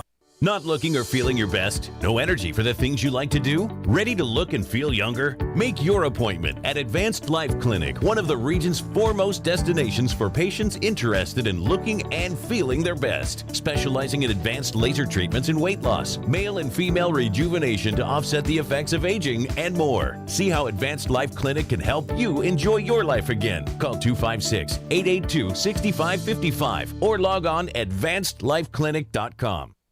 Next time you're online looking for landscaping inspiration, open Instagram and check out Southern Gent Landscaping. They can help make your yard your dream outdoor oasis. Southern Gent Landscaping can handle it all, from landscape maintenance and installation to irrigation and hardscapes, even AstroTurf. Turn your yard into a landscape you'll be proud to show off. Call Southern Gent Landscaping at 256-509-6088. 509-6088. Southern Gent Landscaping. Professional landscaping performed with satisfaction guaranteed. There's nothing like the freedom you feel when you're on the water in your own boat from Freedom Marine in Guntersville. New or used, Freedom Marine has just the boat to make your time on the water the best it can be. Pontoons, fishing, ski boats, you name it. And all season long, Freedom Marine is giving away 4 packs of Alabama football tickets. Just log on the Freedom Marine Facebook page and like, share, and comment to be eligible. New and used boats, outboard sales, financing, service, and parts. It's Freedom Marine. Highway 431 in Guntersville and online at freedommarincenter.com.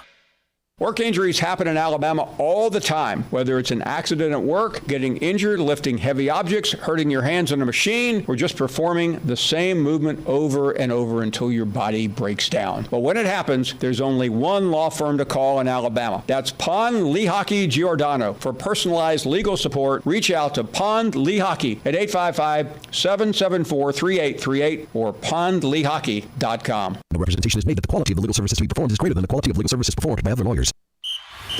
What's better than 2 end-zone sports bars? 3 end-zone sports bars. And we have you covered with our original location on University across from Red Lobster, in Jones Valley on Cecil Ashburn near Carl T. Jones, and our newest location in the Midtown District on McMurtry Drive opposite the Target Plaza. All locations feature the NFL Sunday Ticket, Tuesday half-price burgers, and Wednesday $1 jumbo wings all day long. You're never far from the end zone. End Zone Sports Bar.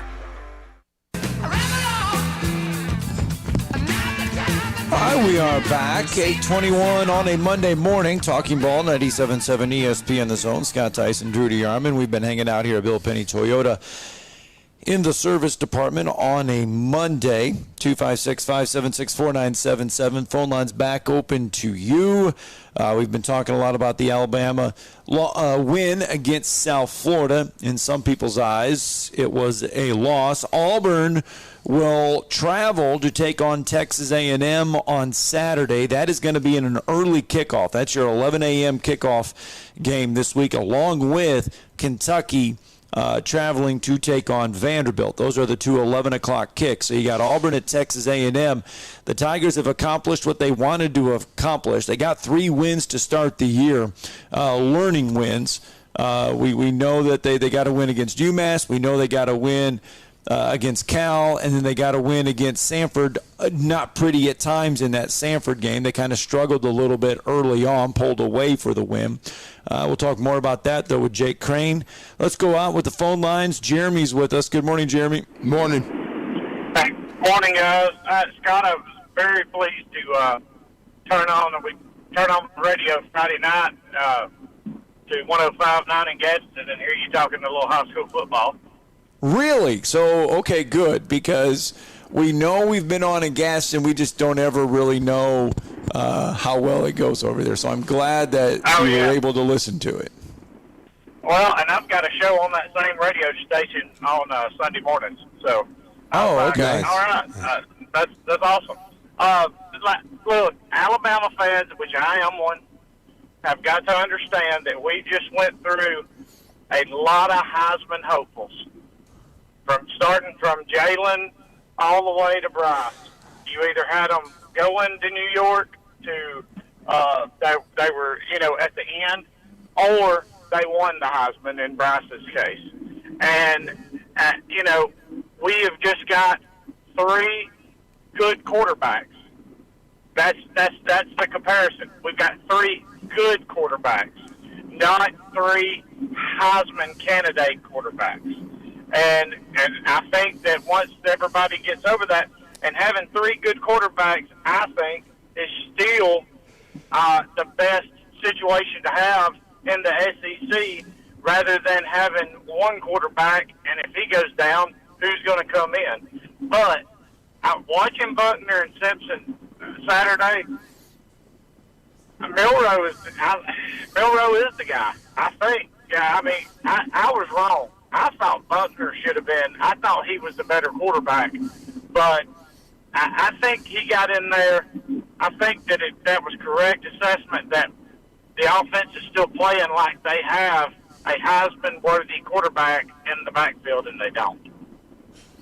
Well, it's kind of what Travis said. I mean, these quarterbacks have different skill sets than what they've had.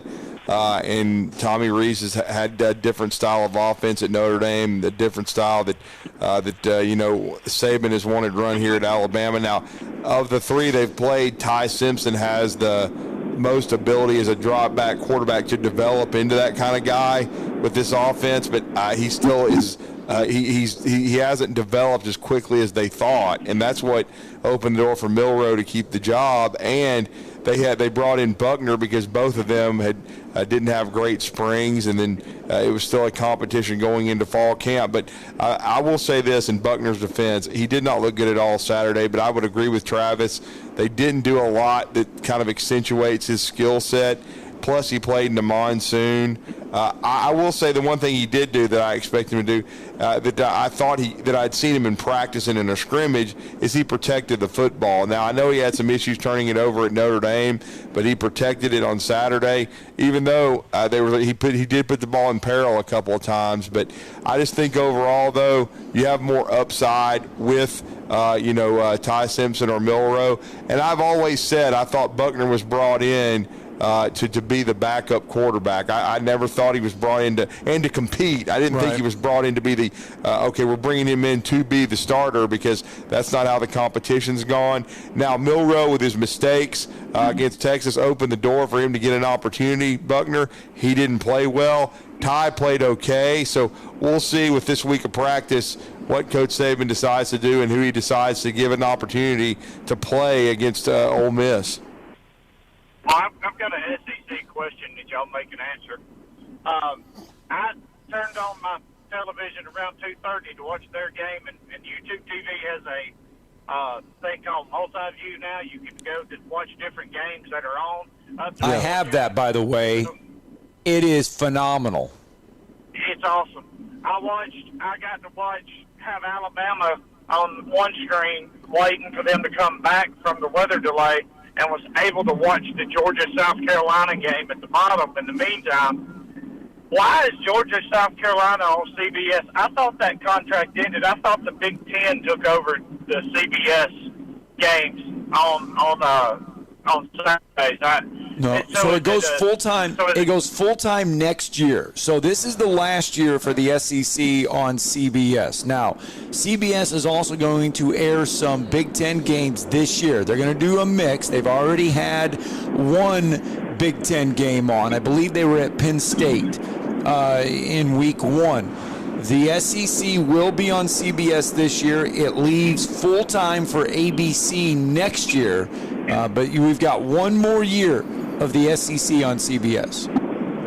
So the SEC championship game will be on CBS this year. Yes. Okay. Yep. Correct. Yep. Okay. Okay. Good. Now that I know that, now I know that I'm going to get to listen to my swap up. Except for now, the multi-channel is going to kind of keep me from being able to do that.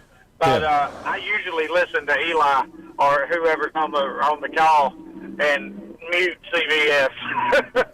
I like Brad Nessler. I like him a whole lot more than I did Lundquist. Gary, but yeah.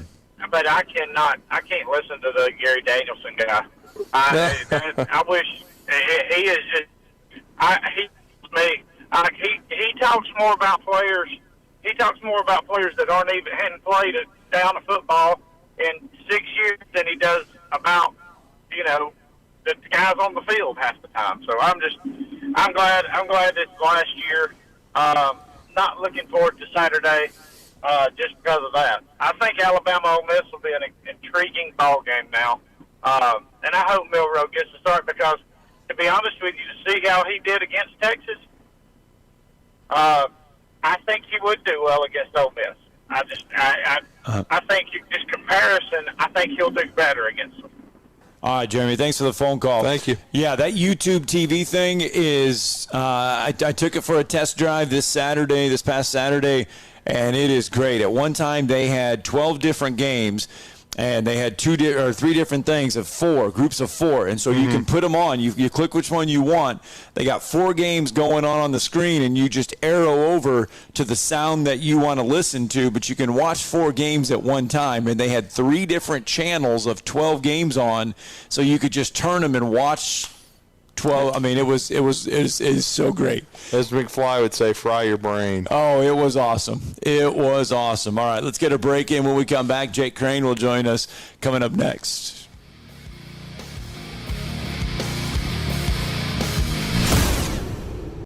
You're listening to Talkin' Ball on 97.7 ESPN, The Zone. From the Fox 54 Weather Center, I'm meteorologist Emily Owen. For this Monday, expect plenty of sunshine. High temperatures going to be topping out in the upper 70s to lower 80s across the Tennessee Valley this afternoon. Heading into your Monday night, mostly clear sky. Low temperatures going to be falling into the mid and lower 50s for the overnight. Looking ahead into your Tuesday, another sunny afternoon. High temperatures topping out in the mid 80s. I'm Fox 54 meteorologist Emily Owen on your home for ESPN Radio 97.7 ESPN, The Zone. Had a couple of wrecks in Decatur, Sixth and Prospect, and Tammy and Fairmont. Both of those should be about ready to clear. Everything else looks good this morning. Traffic at a heavy level. We got a lot of folks on the road this morning, and it looks like a lot of them are going to be in last-minute dash mode. You get 2 pieces of hand-breaded, juicy, tender signature chicken and a buttermilk biscuit for $4.99 at Popeyes. University in Jordan, 72 in Jeff and North Parkway. Captain Nick in the Popeyes Skywatch Traffic Center. This is Wes Neighbors sitting here with Philip Love of not only Eagle Insulation, now he represents Eagle Companies. Eagle through the years have added several companies to help individuals or builders through their construction renovation process. Eagle is known to represent quality, efficiency, and professionalism. Philip, I know you do insulation, but do you do masonry? We do. Do you do grading, erosion control, and dirt hauled off? We do. Do you do after paint, which includes shower doors, mirrors, shelving blinds, and bath hardware? Yes, we do, Wes. Do you do landscaping and irrigation? Yes, we do. So basically, Eagle can help you all along your process of building your house or doing renovations. So do you do plumbing? We do not, Wes, but we can find somebody to do it. Just give them time. They'll be there. Anyway, call Eagle Insulation at 256-755-1556. Eagle saves you time. Eagle saves you money. Call Eagle today. Thanks, Wes. Do you have discomfort in your legs? Varicose veins can affect not only how your legs look, but how they feel. Symptoms of varicose veins include pain, swelling, aching, heaviness, and fatigue. Dr. Tracy Lowry of Best Vein Care of Huntsville can diagnose and treat your varicose veins with the latest minimally invasive techniques. Diagnosis and treatment is covered by most insurances. Call 256-715-7151 to schedule your free screening. Go to bestveincarehuntsville.com. Tom Abraham here for my friends at Alumni Hall. Alumni Hall is the ultimate shopping experience for Alabama and Auburn fans. Located right here in Huntsville, come shop the best selection of officially licensed apparel, hats, Yeti, accessories, and gifts. Whether you're heading to the spring game or shopping graduation gifts or just love to show your school pride daily, come see us at Alumni Hall. University students, faculty, and military receive 10% off in store, and you can earn cash back with our Hall Pass rewards. Alumni Hall, located in Bridge Street Shopping Center, or shop anytime at alumnihall.com. Hey folks, this is Arthur Seaton, managing partner at University Kia, proudly saying Roll Tide and War Eagle. Stop into University Kia today and shop one of the area's largest selection of new Kias, including Fortes, Seltos, Telluride, and Popular Carnival, and fully electric EV6. View all the great specials at universitykia.com and get pre-approved in minutes so you can drive home your new Kia you really want, because we want to see you in a University Kia. Southern Fidelity Mortgage. Think of them as a loan for everyone, offering more products than anyone else and the guaranteed lowest rates and costs in town. Of the 2,000 loans that Southern Fidelity Mortgage has pre-approved over the last 10 years, all but one have closed. That's unprecedented in the banking business. For FHA, VA, rural development, and conventional mortgages, for the best mortgage experience in town, it's Southern Fidelity Mortgage. Call Southern Fidelity Mortgage Company at 256-656-5936.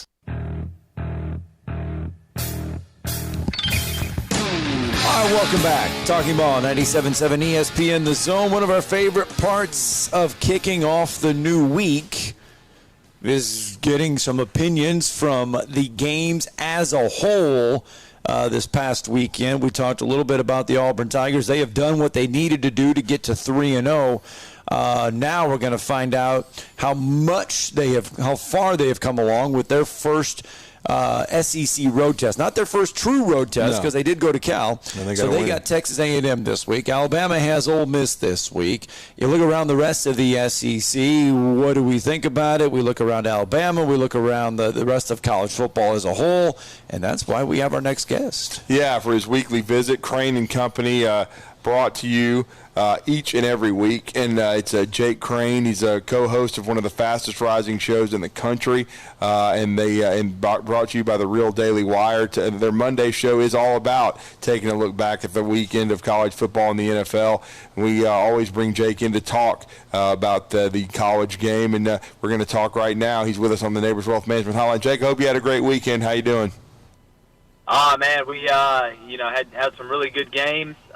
Some people labeled it a subpar weekend of football, which I don't think that exists. But man, some really good finishes, some exciting matchups, and just setting the stage for what's about to be the biggest weekend of the college football season.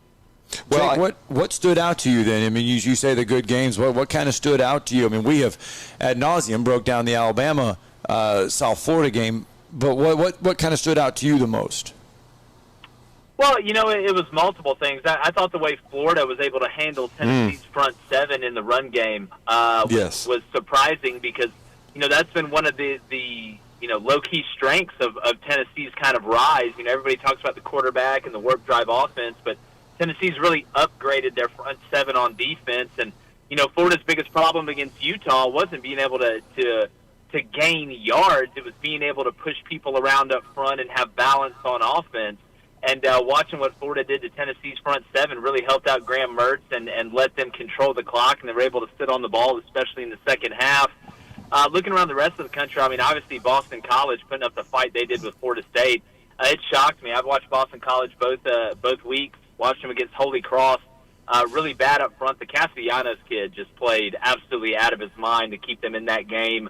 He's a kid to keep an eye on. And, the Bama game, but not just for the reasons that are kind of on the surface. We talked about this on the show today. The part about Alabama that's the most unrecognizable to me, outside of them up front having trouble, being able to dictate, set the tone against a South Florida team that we know is not exactly littered with NFL players, but it's their football IQ. What made Alabama so dominant, outside of having a monopoly on the offensive line and the defensive line and really on talent in general for so long, was that not only were they bigger than you and faster than you, they were smarter than you from a football IQ standpoint. They let you beat yourself while they also piled on. And watching the mistakes that they're making, muffing punts that you shouldn't touch, running past guys on the offensive line and letting guys get into the backfield, having untimely controllable penalties.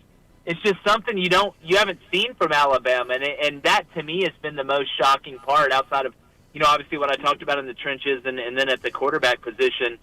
But really, it's just there's no elite team right now in college football, which I think is great for the sport. It seems like every year there's always that team we point to and say, all right, well, here's the best team. Here are the teams that are chasing them. Can a team improve enough to give this team a run for their money? And this year we don't have that, and I think it's fantastic. Well, and we also saw LSU really thump Mississippi State. See, I thought that was a dangerous game. I thought the Bulldogs had a shot, but LSU just crushed them from the opening kickoff. Well, I knew they were going to adjust. I thought, the biggest problem that they had, outside of just getting physically dominated when Florida State wanted to turn it into a barroom brawl, was that Jaden Daniels didn't attack the deep third of the passing game, and that's really what transformed their team offensively halfway through last year. And lo and behold, they do that this game. Jaden was incredible, not only down the field but in the intermediate and the short game. But it's amazing how that opens up the run game when you get the safeties out of the box and you've got linebackers and nickels' eyes that are manipulated every time you look like you're going to hand the ball off. So, I wasn't shocked that they made that adjustment. I had them to cover. I thought they'd win by double digits just because LSU was one of those teams that they have good enough personnel that if they make the right adjustments can still be dominant. We forget about them in the SEC because of where they're located. And that would be the Missouri Tigers. They get a huge win for Eli Drinkwitz, a program-defining win for him, really. I mean, you get a win at home against a ranked Kansas State team. Not that Missouri is going to contend in the East, but the way they played on Saturday, they really, really could give that East some fits.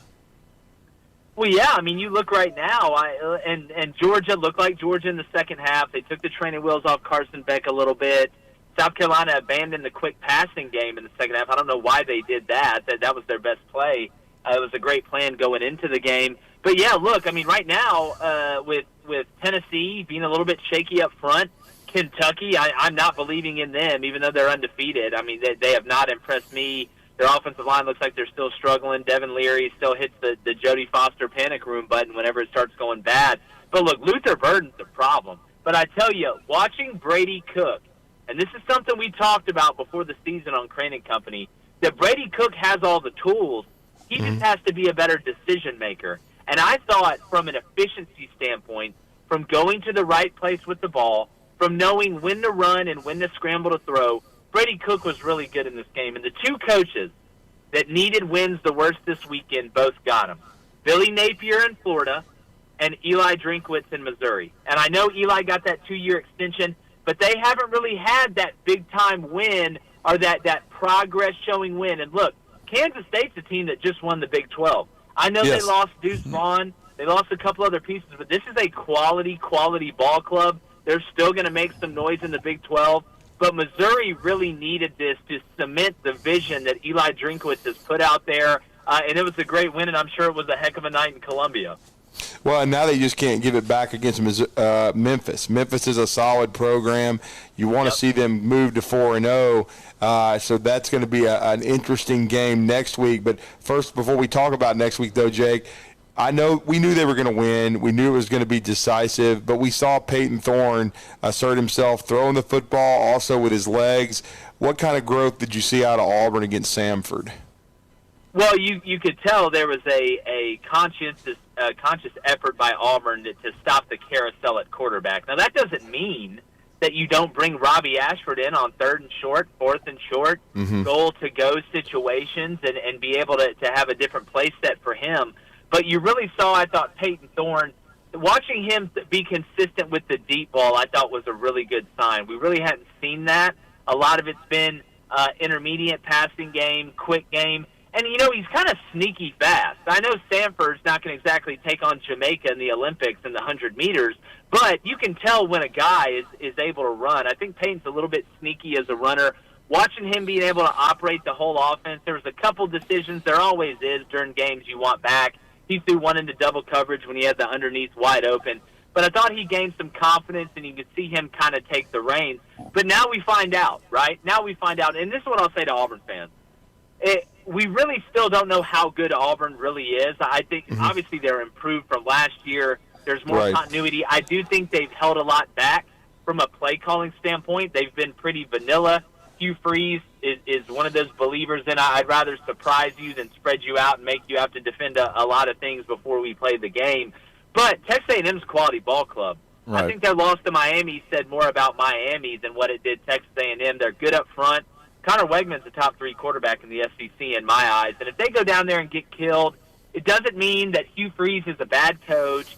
It doesn't mean that this Auburn program is in a horrible spot. It's going to be part of the process. But Auburn's got a weird way of going to College Station and playing well. They do. It's a tough matchup, and we're going to find out a lot more about Auburn's personnel this weekend in College Station. I wanted to dip out of the SEC real fast because Texas almost Texased it, if that's even a word, against Wyoming on Saturday. Coming off that Alabama win, we knew it'd be tough because they got so much praise. They got so many pats on the back. Texas is back. They're going to be it. They're the favorites now again in the Big 12. And then they go out at home and almost let it down. Yeah, well, look, I always said it's the only thing more dangerous to success than people not believing in you is when people tell you how great you are and patting you on the back. You know, I led the show on Monday off after they beat Bama with Texas's biggest opponent left on their schedule is Prosperity.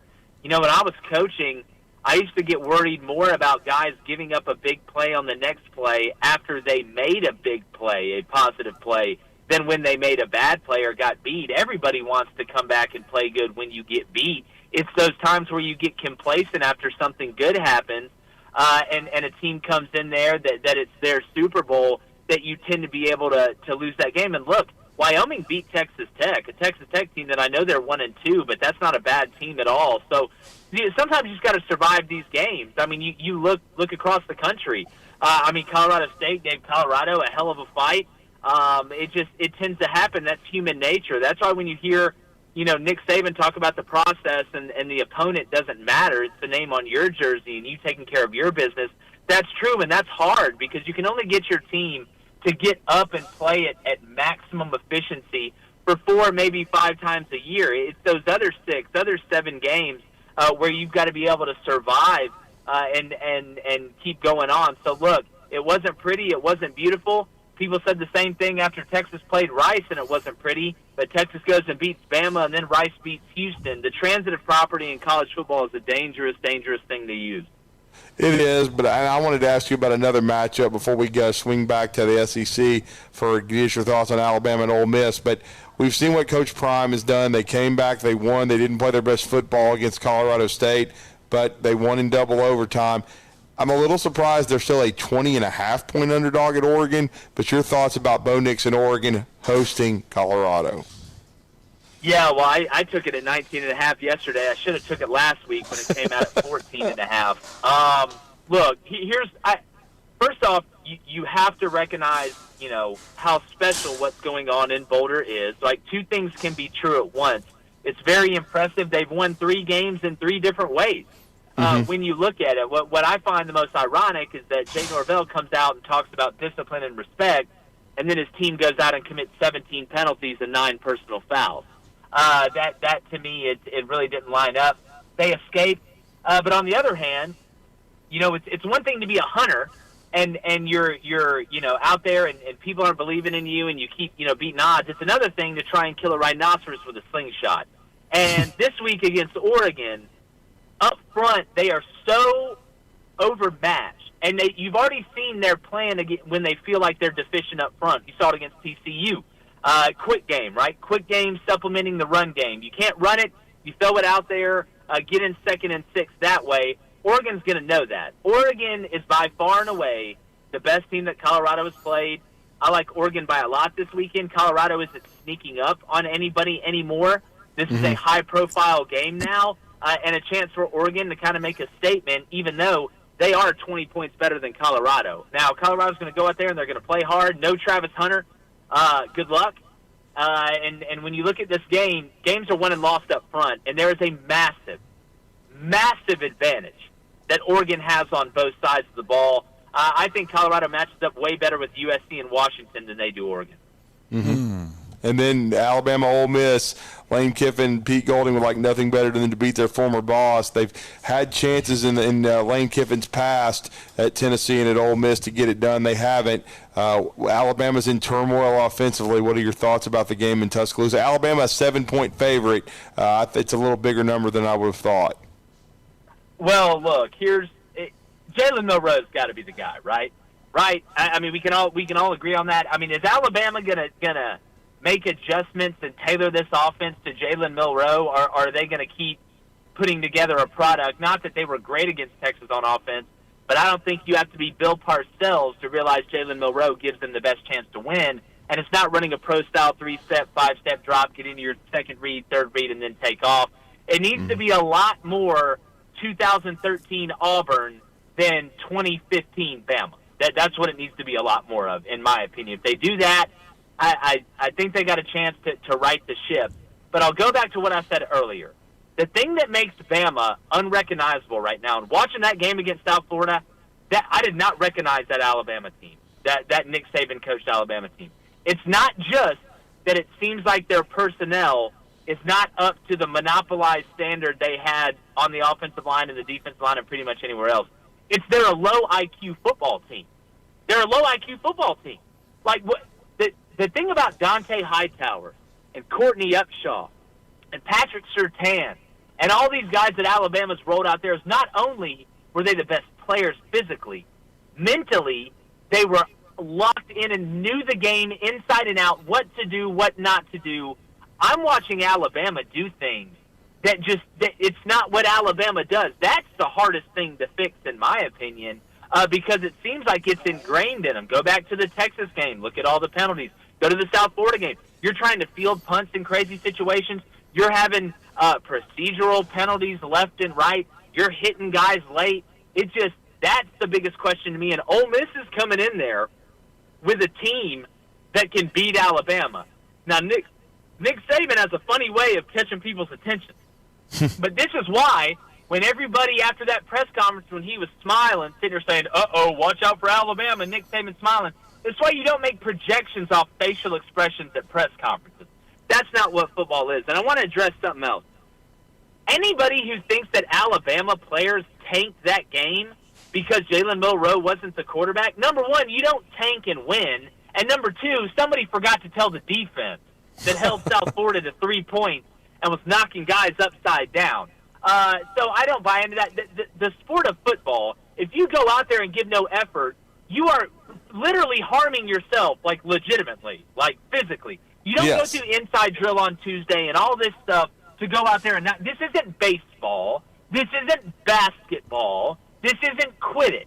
This is football. If you go out there and give no effort, you yourself are going to pay a physical price. And these guys want to be able to play, and they want to play in the NFL. So I don't buy into that narrative. I think that's a conspiracy theory if I've ever seen one. So can they right the ship? If Jalen Milroe's the guy and they tailor that offense, I think they can. But their football IQ level has to raise, which I never thought I would say with a Nick Saban coach team, because typically, say what you want about Alabama, but they're the best prepared team to play.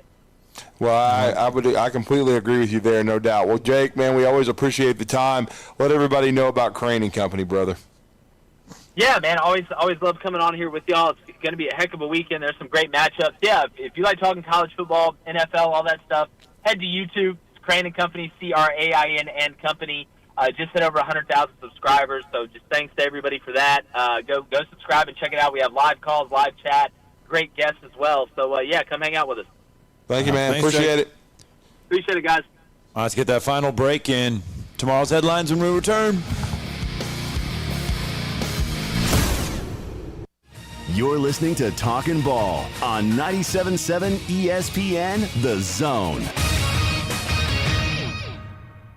Got a wreck coming out of Limestone County, I-65 about the 363. That would put it close to where Highway 53 comes back into 65. That one sounds like it's going to be a no injury. And they're looking for a wreck at Governor's in Covemont. Looks like they've canceled HIMSI on it. I don't know if they ever found one there or not. Expert heart care backed by advanced technology. When you need cardiac care, you need the heart doctor. Dr. Randall Burns and the team at Huntsville Heart Specialist. Captain Nick in the North Parkway Popeyes Skywatch Traffic Center. Did you know the state's top-ranked private school is here in Huntsville? What about one of the nation's few Orton-Gillingham Academy accredited schools? At Randolph School, our experienced teachers and coaches challenge and nurture students as they prepare for college and life. Our pre-K through 12 school includes Greengate School at Randolph, serving students with dyslexia. Parents, we know that you are your child's biggest advocate, and we invite you to explore your education options. Schedule a tour at randolphschool.net. Tom Abraham here from my friend Brian Hamaker and his team at North Alabama Mortgage. Look, buying a home is the biggest purchase you will make in your life, and it can be a bit intimidating, so you want people that can help walk you through the mortgage process and get you the best deal possible. That's what North Alabama Mortgage does, and they do it in Alabama, Tennessee, and Florida, from first-time purchases to refis, conventional, VA, FHA, and USDA loans. They have the solution at North Alabama Mortgage. Visit NorthAlabamaMortgage.com to learn more. That's NorthAlabamaMortgage.com. You've got to experience Toyotathon at Bill Penny Toyota. They've got the selection with over 700 new Toyotas to choose from. And they've got the extras with Bill Penny perks and a 10-year unlimited warranty. So get on over to Bill Penny Toyota today and experience Toyotathon. Bill Penny Toyota in Huntsville and online at BillPennyToyota.com. Bill Penny's Toyota 10-year unlimited warranty is valid through the 10th year of ownership. Valid on new vehicles only. See dealer for details. At Mr. Sparky, we're America's on-time electrician. Flickering lights and hot switches can be annoying, but they can also signal a major problem, or worse, an electrical emergency. So play it safe and leave it to the experts at Mr. Sparky. Trust our team of professional, clean, and friendly electricians. We'll get it done right and get it done safely. You don't have to put up with any malarkey. Call 888-8-SPARKY. Independently owned and operated. Licensed in the respective state or county.